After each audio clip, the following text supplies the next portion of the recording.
I was a successful competitor. And the competitive world is important. So many students they got tired of being beaten by my students, so they became my students. So when did Glenn Wood Tap Syllabus really start seeding in your brain? The mothers at dance time said, we want to do tap exams. I couldn't find anything I liked, so I in a big voice, I said, I'll write my own. Hey, all ideas come from something, right? Do you know how many signed up at the launch? They're all lined up with a package under their arm ready to buy. Salespeople didn't even really need to sell. They didn't have to do it big. I actually have brought my tap shoes with me, and I would love it if we did a little jig, little tap. So today's episode is actually something really special for me. I've actually got one of my old tap dance mentors, Glenn Wood, with me today. Glenn Wood is renowned for his syllabus across Australia, New Zealand, and I think the world in some places as well, which is amazing. He taught me at a very young age. He's mentored so many young tap dancers in this country, and it's a privilege to sit down and actually talk to him as adults, which is kind of weird for me. And today we're going to talk all about him and his amazing Glenn Wood Tap Syllabus. And yeah, let's get started with Glenn. Hey, Glenn. Hi, Adam. First of all, thank you for this chat. It's something that I wanted to do. We've worked together, in this professional capacity for filming your new syllabus. Well, redoing your syllabus. But you've known me since a very young age. We've known each other a long time. And today I really wanted to chat to you and I guess ask you some questions about where you started and the evolution of Glenn Wood and the Glenn Wood Tap. So can you take me back to, do you remember your first tap dance class? I sort of do. It was at the YE School of Arts. I'd seen a handwritten note on the post office wall saying tap dance and ballet taught this week on Saturday. Anyway, told my parents, bang, off to class. And I can still imagine, I'm still imagining the notes where we used to write our steps down. The teacher was Gloria Mulholland. I was 10, she was 17. And she'd caught the train from Maitland to YE. Now this is in the late 1960. So it was pretty primitive. Anyway, turned out we became good friends. So she would come down Friday, stay with us on the farm, teach Saturday in YE and Morisset. I stayed with her for 4 years and then I moved to Les Griffith in Newcastle. Had 4 years with Les and then left him and went to Diane Talbot, I just loved Diane. Her work was out there and I wanted to do that. Then that was it. I went to Teachers College. Because you were a school teacher, right? I became a school teacher in 1970. I was sent out west, 400 miles due west of Sydney. It's a bit scary for a 19-year-old. Yeah. Into a one-teacher school with no electricity. Oh, wow. That would have been an experience.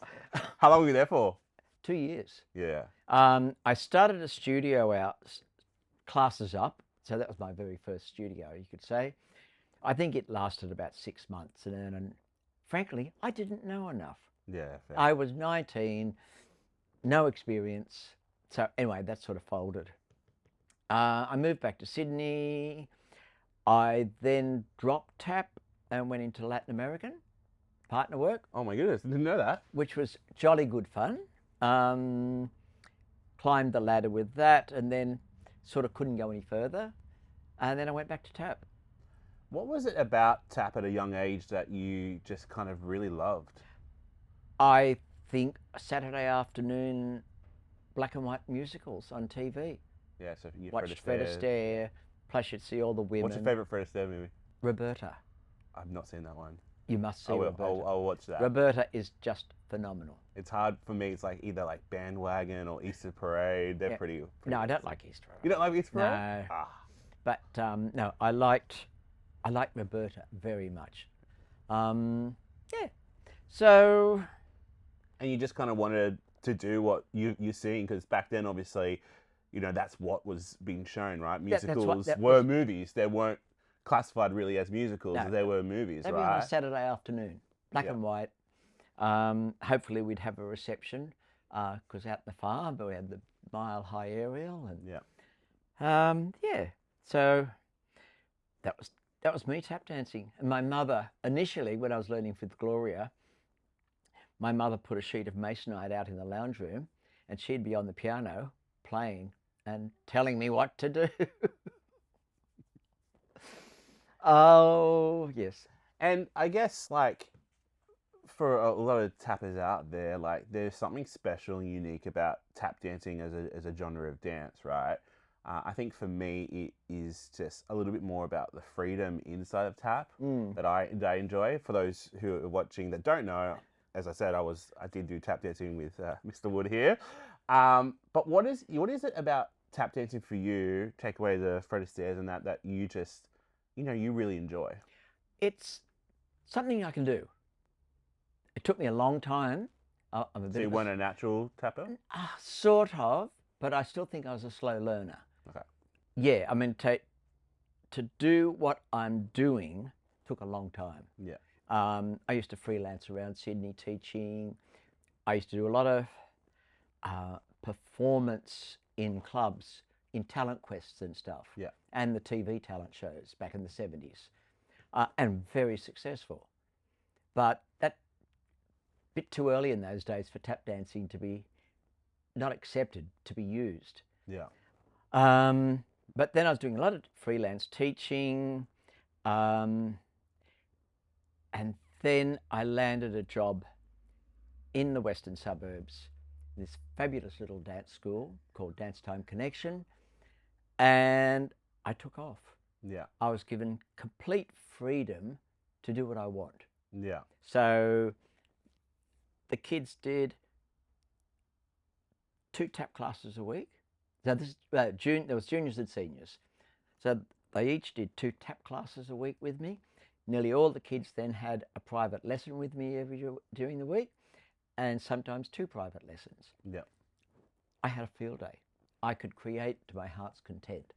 So do you, like, obviously, as someone that grew up tapping and then you're now thrown into teaching it, did you find like a new vigor for tap as a teacher? And hence, did tap dancing basically, when you became a tap dance teacher, Yep. did it like ignite the passion again and really? Yes, I used to have lots of fun hunting music, getting the ideas. Yeah. One thing I can't do is plan. So I'd find the music, yes, and then in would come the student, and I'd go, let's do this. And it would sort of organic, your word, it just happened. Yeah. So you rely on stuff that you already have, but you also like to make everything individual. Yeah. And I prided myself on that every student had individual routines. Yeah. And I never repeated. There was never a routine passed down the line. Yeah. The music might have been, but whoever got the next bit, that's, let's say sing, sing, sing. If whoever had that first, fine. Whoever got it next, totally different It was routine. a new incarnation of that. New incarnation, yeah. Yeah. So, but I also taught school for 16 years. Yeah. And that was just got too much. Not actually out of my depth, but I didn't want to be there. Yeah. So I left school teaching, and then I had to survive on waiting on tables. Right. And I think everybody should do waiting work at some stage in their life. You learn to cope with people. Yes. Been there, done that myself. Yeah. So there was that. But yeah, so I know at one stage I used to be doing 5 shifts at the restaurant, one night teaching tap, and all day Sunday teaching tap. Yeah. So I used to sleep in Saturday until 4 o'clock to have to get up and go and set the restaurant up. Yeah. But I don't know, it was good fun. I survived. Yeah. And then, pardon me, I finally decided to go out properly on my own. Yeah. Just have a specialist tap studio. There was no others around. Yeah. And that's a scary thing. Like to start a business that is solely about one. Like for those who are watching, a dance school doesn't specialize in one, maybe ballet, but there's still lots of other forms. But to specialize in tap by That's it, itself, by itself. that's really scary. So tell me, what was the catalyst for you deciding to create a dance school that was specifically for tap? What was the reason and the purpose? I think I'd always wanted it. And I finally had the reputation to do it. So To build up this reputation over a period of time. over the period of People time. chattering about Glenn Everybody in the Wood. west of Sydney Yeah. knew me from the Stedfords. Yeah. Now, Well, that's the thing. You slowly built up people going, who's teaching this person? That's right, yeah. So the chat was happening. the chat was happening. So I was living in the inner west. I was renting space at Burwood to start my studio. And I have to give a shout out to Eleni. She ran a rock and roll studio there. She gave me space on a Saturday, 10 till 6, charged me $10 an hour. But if I only had 4 lessons, I only paid $40. Oh, that's nice. That's a way, you know what I mean? That wouldn't happen nowadays. It wouldn't happen now. Anyway, so I lasted 6 months there and I said, right, the M2 opened and I went, Castle Hill is available. And I rented a house in Francis Street, Castle Hill. Gary Paul, who was the father of Alicia Paul that I used to teach at dance time, he came in and put in a chipboard floor for me, sprung. Mind you, the garage was right next to the neighbour's kitchen window. So after one lesson, bang, bang, bang, bang, cut out that noise. So we then went through a procedure of styrene sheets around. Then I went around with cardboard egg cartons. The whole walls were egg cartons. Makeshift. Then Houseproof. I soundproofing. bought wool blend curtain material for about $1.50 a metre at a place in Alexandria, somewhere like that. And one of the mums, no, I didn't. I think I just nailed it up. So it had 3 layers, and that certainly dulled the sound. Yeah. I was really happy there. It was a lovely house, good situation, and the owner decided to sell. And I didn't have the money in those days to buy it. Yeah. So anyway, I went into another studio in Tuckwell Road, Castle Hill.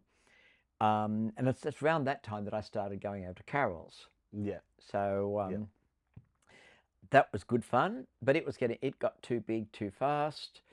So you started this dance school.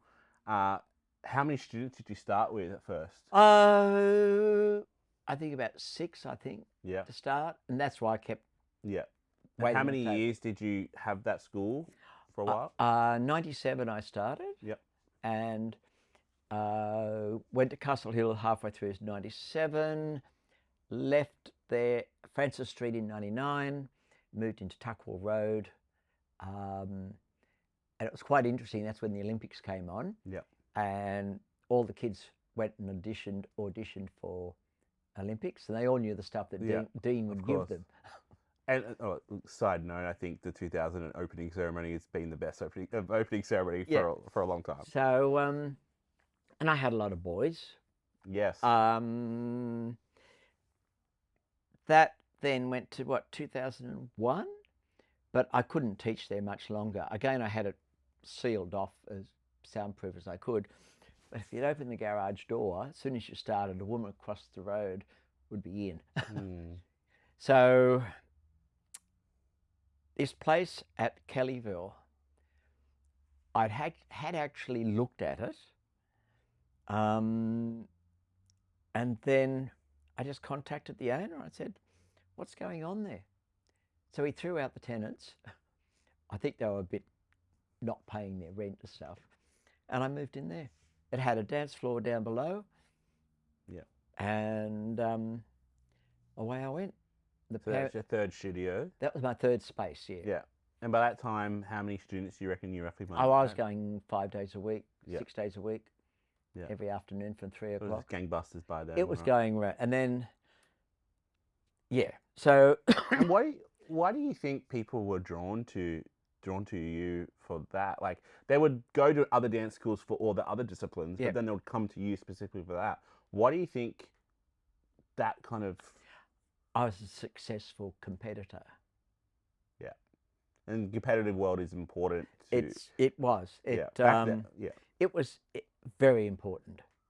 So many students they got tired of being beaten by my students, so they became my students. Your word of mouth business back then was probably your biggest advocate, Oh, right?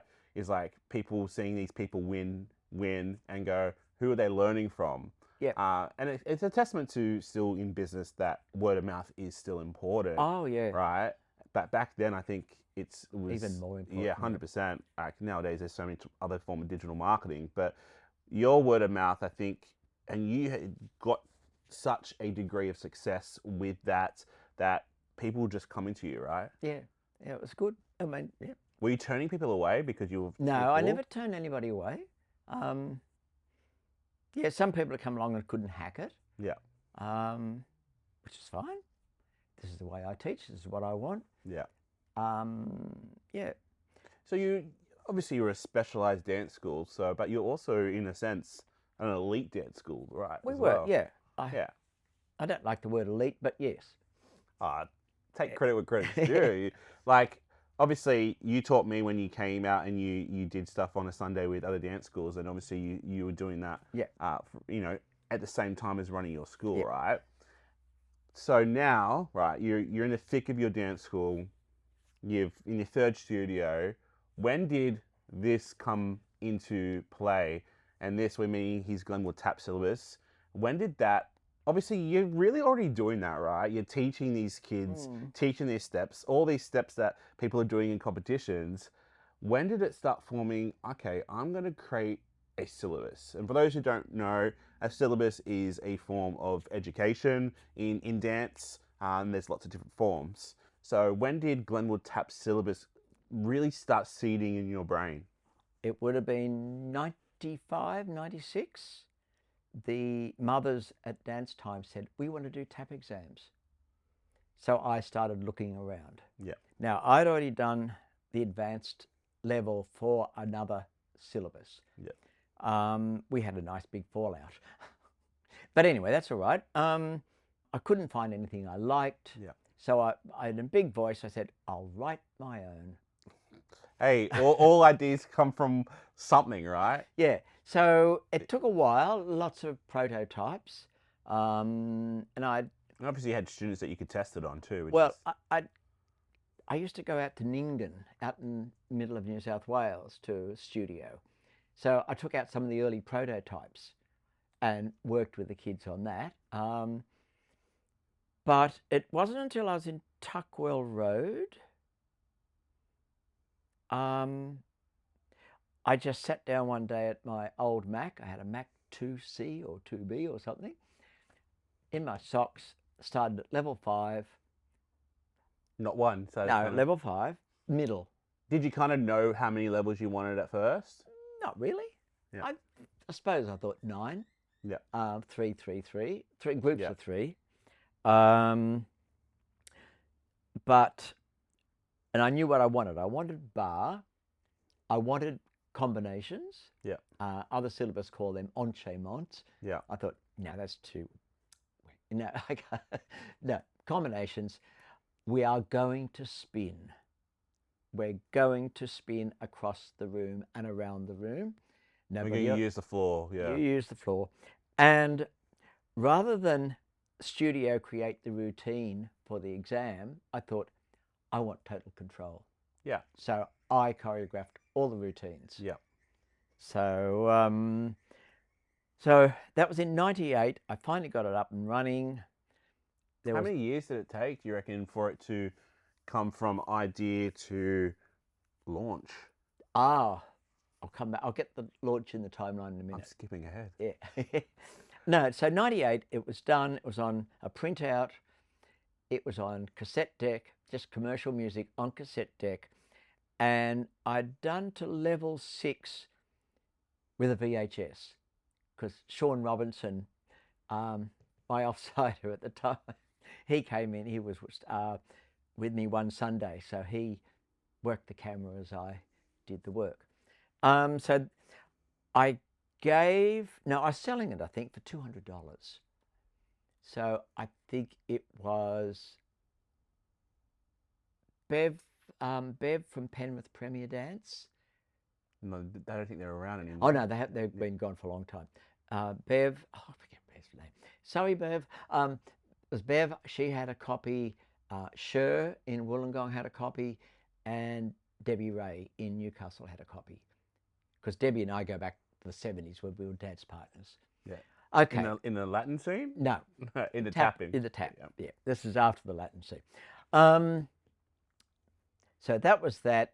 They fiddled around. They played with it every year and did exams, and I'd roll up and handwrite everything. Well, they're really beta testing it for you, right? Which I think is really important when you're doing something like this, is having like people that can kind of test it. You can see how it goes. Yeah. Make amends and change. It's like in anything, any form of business, like have an idea, start that, slowly get that to a point where you can go ahead and go, all right, I think I'm ready now for this to be out more for the general public. So that was good. And then 2004, Eleni, who had the studio at Burwood, we reconnected again. We sort of lost touch for a year or two. Yeah. I sort of kept contact, but you know what I mean. We connected again. She came out to Kellyville, and we sat up for the opening of the Athens Olympic in 2004. So we sat up there, watched it all night, and she said, well, what's going on with the syllabus? I went, oh, it's happening. Because I was onto my third composer, right, trying to get original music. Yeah. Well, she said, you better get it done. We're launching. So fortunately, so that was August. The music was finished. Derek, who lived at Bondi at the time, he's now lecturing at university in Edinburgh. He wrote the music. I gave him all the commercial music. He then reconstructed new music to suit. Yeah. So we made up our mind to do it in August. Music finished in September. I went to Berrydale down near Cooma. My friends down there have a beautiful studio with a sprung Tassie oak floor. We recorded 1 to 9, levels 1 to 9, over a weekend. And that was just the best fun. Oh, pardon me, hard work, because I started at level 1 and went through to level 9. And by the time I got to level 9, I'd lost a few kilos and I was forever hitching up my pants. And Matthew, the director, would say on the fast routine, the very last routine, do it again. Now, do it again. Oh, I think we did that about 4 times. I was dying. But anyway, we got it done. Yeah. We then sent an invite to as many dance studios as we could find. Yeah. Through the yellow pages, whatever. Yeah. So you just sent like an EDM out, did you, or what? Like an email out? Yeah, no. You called them up. Post. Oh, a letter. A letter in the post. The old school way of it was old school. And we'd booked White City Tennis Club at Paddington. It's not there anymore, I don't think. But we booked that. To do like a showcase? A launch. Yeah. It was absolutely incredible. The response was just mind-blowing. Yeah. There was 170 people came. Wow. And they're all dance teachers. Yeah. And they're all nice to each other. Wow. And I didn't realise, but I was laying down groundwork there. So Fiona Miles, she took over getting people in the door and sales. Yeah. Eleni was floating around hostessing sort of thing. I had a fabulous team. I had a laptop set up to do PowerPoint and stuff. I had senior adult students from the studio doing stage You managing. basically created an expo, like Yeah. like a little. It Just was, for you. and it was just everybody just came in, and Was that your idea to do this launch? yes, Yeah. And what? between Eleni and I thought, what do you do in a launch? Yeah. I don't know. I've never been to a launch event anyway. But Because it's you've created buzz, right? So doing out, sending letters out to all these schools, you're creating this atmosphere of excitement. And like, obviously, like I grew up doing a different syllabus, and I reckon people were ready for something new. something new, yeah. So you've set this, and and also your history of having a successful school with all these competitors doing really well. You've built this buzz over the years before you even had this launch, right? So this launch has happened. You've had all these things happening. Do you know how many signed up at the launch? I'm coming to that. Okay, I'm jumping. I had Eleni, and I had two friends, Lena and Jeff, all from sales backgrounds. Okay. So they all had their clipboard, information sheet, the take down names and phone numbers. So that was that. So they were all set up for post presentation. Anyway, we did the launch. It went for 40 minutes. I spoke. Oh, and I had all my students in there. So they came out and did little group numbers. And the stage was about as big as this. So it wasn't that big. And we had 170 people crammed around the edge. So I spoke, we had a couple of testimonials, and it took 40 minutes. And I said, well, if you've got any questions, just, ask me, come up and see me after this. Well, Inundated. oh, no, and before they also got there, when they arrived, they were handed a glass of wine. And out came the nibblies. A catering background. Yeah. You've got to give them something. Yeah. You know what I mean? Wine and dine them. And everyone was in a good mood. And then as soon as they walked out of the room after the presentation, I just told the bar, just keep it coming. And that was fun. Anyway, Massive risk. Like to do something like this is a big risk. well, already I was about 20,000 in the red. Yeah. And strangely enough, the banks would not give me a loan to pay them off. Yeah. I already had, just as an aside, I had 25,000 sitting in St. George that would cover any default. No, they weren't interested. Yeah. Anyway, that's another story, my banking experience. Anyway, so after the presentation, they all go off and have more drinks and nibbles. There's people queued up asking questions. Anyway, Lena, my friend who had the clipboard, she came up, she said, there's nothing for me to do. They're all lined up with a package under their arm ready to buy. So the salespeople didn't even really need to sell. They didn't have to do a thing. That 40-minute demonstration and the hype that you built had already made those sales for you. So everyone signed up. Yep.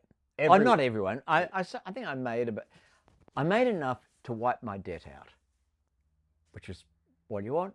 Yeah. And Fiona Miles, fabulous Fiona, she had the hard work of running the FPOS machine because they were still pretty basic. There was wires everywhere that we had to set up. So that was that, and then that was November 2004. July 2005, I shut the studio down. Yeah. What was the reason for that, do you think? I couldn't find the time. Between running both things. Yeah. I think, and I came across a crossroad myself. I was running like a wedding film business and then a corporate business. Yep. And it was just too many hats trying to run something. So I can completely understand that, if you wanted to focus on something because that's going to be the future and the next. But I'm sure that would have been sad to close down the studio, right? Well, I closed down a lot of money. Yeah. I suppose Yes, I should have kept it going. I should have just made arrangements Yeah. because the venue was fabulous, except for it was Windsor Road, the noise and the Yeah. dirt coming off the road, but that's all right. And it still would have given me a base in Sydney. However, I wouldn't have wound up here. And I'm really happy here. So, Look, we can talk about mistakes we've made in the past, but well, it wasn't a mistake. It's like it's what you closing- need to do at that point, Yeah. right? It's what for you to have this to be a success that it has now for the last 20 years now, 20 right? years. 20 years. 20 in years November. is congratulations on 20 years. Oh, thank you. I remember when it came out, right? So I was like 13, 14 maybe. My dance school was doing another syllabus. And I was student teaching at that time. I might have been older. I might have been 14, 15, can't remember. But I was student teaching, and then I was just thrown into, all right, you need to now learn this syllabus. And now, fortunately, as I said, I've already had learnt from you for a fair few years. And some of my best childhood memories of dancing was learning from you, by the way. Thank you. And I remember, just a side story, we did when I was little, we did a little presentation at a nursing home. Do you remember that one? I remember we went out, we did a little dance routine in a nursing home. I think, honestly, it was really awesome. It was, you invited me to come and be part of the trip that was entertaining these nursing home people. I remember that. Yeah. So anyway, side note. But yeah, so luckily I had already known your work, right? But then I had to learn the syllabus. So then I was student teaching and then became the teacher of teaching this at the same time as still doing the other one. For that, our studio was still doing both syllabus for a while. Yeah. And now it's completely changed over, as I'm sure most of it. But it was a big thing, massive buzz. And I remember when it came out, handed the DVDs, handed the syllabus, and funny, like we're watching you on these old videos, and you were holding something, and we're always like, oh, I wonder what he's holding. Is he reading the newspaper at the same time? And now I know you were reading the syllabus. Yeah. But I thought I was really tech savvy. I downloaded the DVDs and put it on my iPods and stuff like that. But I remember the buzz was just exciting. Like this new, exciting syllabus that was fresh. It was innovative. It still had that classic kind of old school feel, but also really, it was just freedom in it. Like it wasn't like your arms had to be this. It was really rhythmical. It was really laid back, and all the students absolutely loved it. So 20 years of running this, it would have been, it's a massive achievement. Oh, look, it's kept me in a fabulous lifestyle. I'm in this fabulous house, partly thanks to my father, of course. Yeah. But I've been able to make extensions to the house, set up this studio. Yeah. Floors and curtains don't come cheap. No. But let's. It's been interesting, and it's really nice watching the kids grow over the years, especially when it's. There's some studios I go to regularly. Yeah. Not planned, it's just the way it happens. And you've seen them grow up. And I've seen, in the early days, there were so many misinterpretations. Yeah. Which was amusing to a degree. But everyone knows what they're doing now. Yeah. Which is really nice. So you go into a studio and you go, I know how good they'll be. So what do you think has been your, I guess, biggest learning curve in this 20 years of having the Glenn Wood Tap Syllabus? What do you think it's been for you? Learning curve. I think trying to keep up with, social media is something we never had in 20 years ago. Yeah. I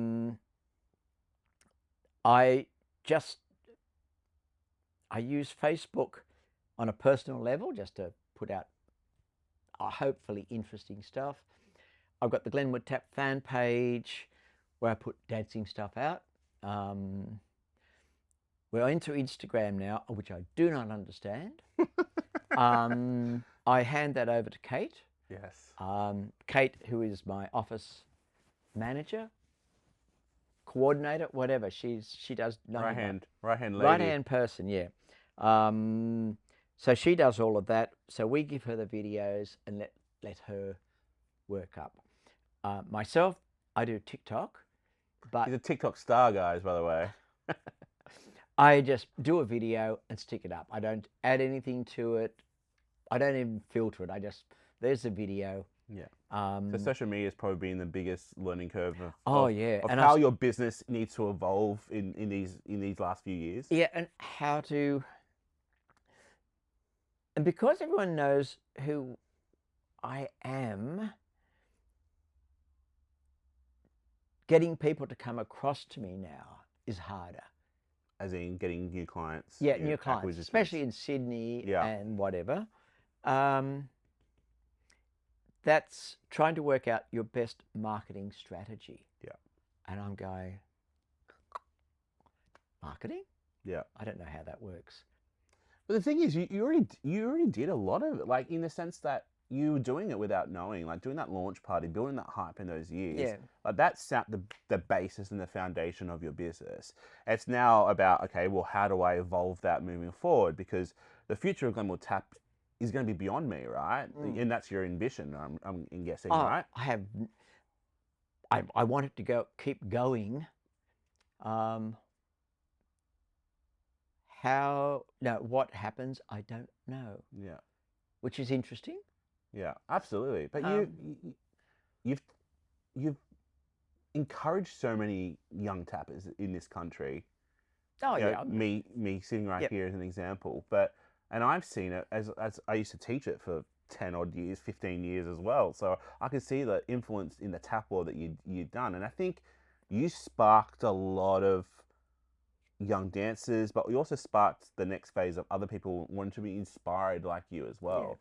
Yeah. And I hope you realize that. You truly have inspired so many tappers. And in an industry right now where tap isn't as cared for. Yeah. And let's be honest, it's not. No. You know, we talked earlier about your early childhood. Why did you want to get into dancing? Because you saw Gene Kelly and Fred Astaire tap dancing. We don't see that anymore, right? So tap dancing is, I'm not going to say dying art because it gets thrown out there, but it is, people don't do it as much because it's hard. Oh, of course it's hard, yeah. I always used to say as a dance teacher, there's the students that just can pick it up from the get-go. Yep. They're naturally kind of gifted. And then there's the students that have to work really, really, really hard. And if that ambition is not to work hard at it, then they're not going to. Yep. And that's what it is right now. Tapping is hard. Yeah. Because it's easier to notice if they make a mistake. Look, I have this thing about tap dance. I mean, to say, doing the exams, especially when you've got a bunch of 14 and 15-year-olds come in, I say, you stay dancing until HSC.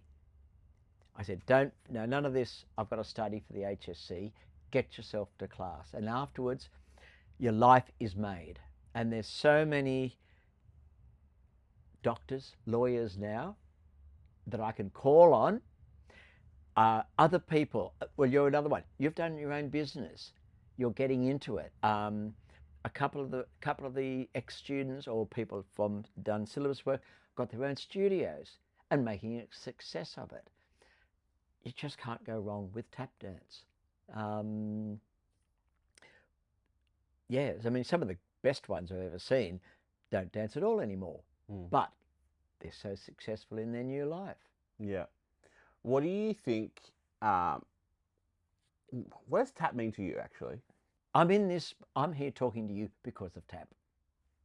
I've had a fun day today leading up to this because of tap. I don't know. It's something I can do. Took me a long time to get it right, but it's given you your life. It's given me my life, yeah. Yeah. In multiple different ways. Yeah. So, yeah, I don't know. It's just, pardon me, it's been good to me. Yeah. And I gotta say, as I said, you've encouraged so many tappers, but I think let's talk about first of all before we wrap up. Is you've done a rebrand, Yeah. right? Which I commend you on doing. Having something that is been around for 20 years, which is a long time. It was time for it to probably have a refresh, Yeah. right? What was it that sparked you to go, do you know what? Let's just do a full rebrand, refresh it. Let's bring it into this modern world. Because of all the examining I did, I couldn't bear the music any longer. That is the most honest answer possible. And do you know what? I agree. The old level 1 music worked fabulously well, but when you heard it 8 to 10 times with a group of 3 kids, Done. it drove you Done. insane. But no, the music was fabulous. Derek did a great job. Yeah, absolutely. But it served its purpose. It served its purpose. And then I was put onto a new source of music. Still not cheap, but I'm not here to talk about money. But I found good music. Yeah. And then we got new logos. Again, that's where Kate came in. She found, she has a friend who is a graphic artist and whatnot. I'm loving the rebrand, by the way, honestly. I like it. And just listening to the music, I'm going, yeah, that's not bad. I'm enjoying that. But but I'm easing out. I'm trying to. But that's back. That's the evolution of a business owner, right? Is you take it to a point, right, where any business owner needs to start to move away from that and let it see if that business will last itself. Yeah. And I can guarantee that this business will last. Oh, thank you. Because it's already lasted 20 years. Yeah. It's just an amazing syllabus, and it really is just it will stand the test of time. Yeah. I can guarantee. Now, do you have any stats of how many countries and things that you have Glenn Wood in? Because I want to hear that, because I think that's important. Well, we're in Australia. Yeah. New Zealand. Kate was just saying this morning there's some, I think 1 or 2 from Canada. I know over the years there's about 4 from the States and the UK. Yeah. There's a few in the UK. But we're venturing out to that next year, how to go international. Exciting. Which is good. Modern technology, we can do virtual exams. Yeah. The examiner can be sitting in front of her computer or his computer, beamed up onto a big screen in the studio. Everybody sees everybody. It's almost like a live one. Yeah. Or they can do a video exam where it comes in on Google Drive. Yeah. Examiner can be in their pajamas when they do that one. So, you haven't done that, Glenn, surely. No. But there's one thing I just want to say. I haven't done this on my own. No. So, first of all, it was a Lenny kicking me in the butt saying, get to work. Yeah. And she's just been a fabulous support over the 20 years. The other one is Fiona Miles, who on launch day did the FPOS. She, after the launch of the syllabus, I was teaching her daughter Stephanie privately. I sort of took on about 2 private students after I shut the studio. And I used to have a whinge to Fiona about, my hand's getting tired from handwriting reports. Yeah. I cannot write the word rhythm anymore. I cannot write the word timing anymore. The hand doesn't like it. And she said, Brett, my husband will do your program. I went, no. And I'd be looking around for something. Anyway, she offered 3 times, and I went, no. I think it was the 4th time. I went, here's a piece of paper. I want this. And Brett created our what software we call SES program. Yeah. And he continued, 19 years later, he's still tweaking it. Fabulous. So initially, Fiona took over printing the reports, packaging up the badges, sending them out. That was her job. Anyway, in 2016, I had a major operation coming up. I wasn't very thrilled about it. Fiona took over everything. I just said, there you go, I'm off to Spain before the operation. And away she went. So 16, 17, 18, 19, 20, 21, Fiona was doing all the bookings, the works. All I ever had to do was book accommodation and book flights. Then we brought Kate into doing bits and pieces, and finally 2 years ago, Fiona has retired. Yeah. And Kate's taken over. Yeah. So Eleni, Fiona and Brett and Kate, these fabulous people behind me that I wouldn't have a business without them. But I think it's a testament, like, business owners need support, Oh. whether it be emotional or inside the business. Like, and having those people in those years that have given you that support has led it to where it is now. Yeah. And it will continue to lead it further. We'll see. Yeah, it should. Yeah. It will. Yeah. I know it will. But Glenn, thank you for this little chat. Now, I actually have brought my tap shoes with me, and I would love it if we did a little jig, little tap, if you're game. All right. I just happen to have my shoes beside me. Let's get into it.